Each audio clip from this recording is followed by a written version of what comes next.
Welcome learner, welcome to once again in my channel which is name focus to education with Priyamvada. तो अपने आज के video में, संक्षिप्त वीडियो में मैं आपको बहुत बहुत स्वागत करती हूँ। मेरा नाम प्रियंवदा त्रिपाठी है और आज मैं जिस टॉपिक के बारे में चर्चा करने जा रही हूँ, यानी संक्षिप्त विवरण देने जा रही हूँ, उसका नाम है मूल्यांकन परीक्षा मूल्यकरण, यानी अंग्रेजी में कहते हैं इवोल्यूशन, एग्जामिनेशन एंड अप्राइजल। तो चलिए शुरू करते हैं, जानते हैं, समझते हैं इसको कि ये है क्या।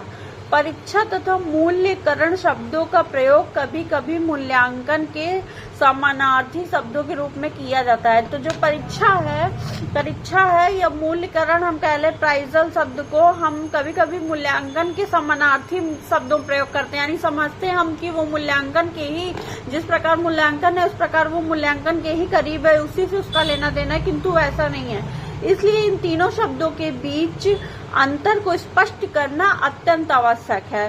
परीक्षा छात्रों की विद्यालयी उपलब्धि का ज्ञान प्राप्त करने के लिए आयोजित की जाती है, यानी जो परीक्षा होती है वो छात्रों की जो विद्यालयी उपलब्धि है, स्कूलिस्टिक अचीवमेंट है, उनके ज्ञान में कितनी बढ़ोतरी हुई, उनके ज्ञान के स्तर में, उनके व्यवहार में क्या परिवर्तन हुए, उसको आयोजित करने के लिए, उसको जानने के लिए की जाती है। यह परीक्षाएं साधारणतः केवल विषय वस्तु के संदर्भ में छात्रों के ज्ञान का मापन करती हैं। यह परीक्षाएं क्या हैं? साधारणतः केवल विषय वस्तु के संदर्भ में, मतलब कोई एक विषय वस्तु विशेष, कंटेंट सब्जेक्ट हो गया किसी में, तो उनका हम मापन करते हैं उसको जानने के लिए कि उनके अंदर कितना ज्ञान अर्जित हुआ है।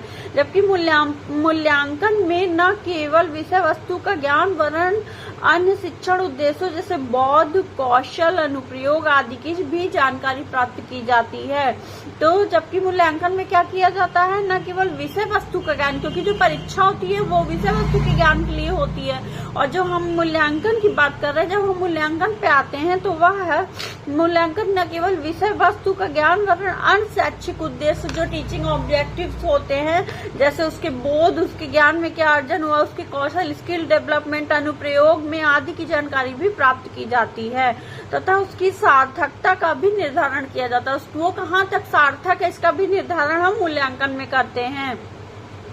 मूल्यांकन विद्यालयी उपलब्धि तक सीमित नहीं होता वरन यह छात्रों के संपूर्ण व्यक्तित्व से संबंधित होता है, यानी मूल्यांकन केवल हमारे विद्यालयी जो है, विद्यालय की उपलब्धि उस तक सीमित नहीं रहता कि हमने इस परीक्षा में हमने ये परीक्षा दी, ये स्कोर प्राप्त किया तो हम यहाँ तक पहुंचे, हमारे ज्ञान का कौशल ये पता चल गया, केवल इस क्षेत्र तक वो सीमित नहीं रहता। मूल्यांकन का ये क्षेत्र जो बहुत ब्रॉड है, बहुत विस्तृत है, विस्तारित है। तो मूल्यांकन के जो छात्र होता है उसके व्यक्तित्व से संबंधित होता है कि